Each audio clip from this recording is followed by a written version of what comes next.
How to use Zapier Webhooks. Hello everyone, welcome to our channel. Let's see how we can do it. So for this, just simply open up Zapier and create a new Zap. After that, click on this option of trigger, and this way you would be able to see different apps and also the built-in tools.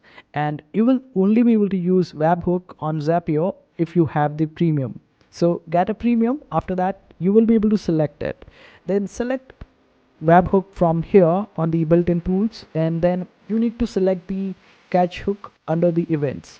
So just select catch hook under the events for which the events will be triggered. So you can enter selective text in it, or you can just simply leave it blank, and this way all the events will be triggered using catch hook. So after that, you will be given a webhook URL. You can use that particular URL on different platforms, like you can use it on ClickFunnels, and over there in the settings you will be able to see it under the webhook. Just simply click on settings, go to the webhook, then you can create a new webhook or use your webhook URL over there.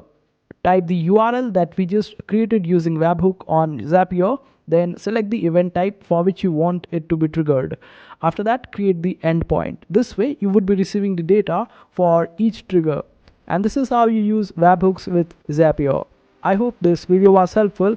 Make sure to hit that like button and also subscribe to our channel for more helpful videos.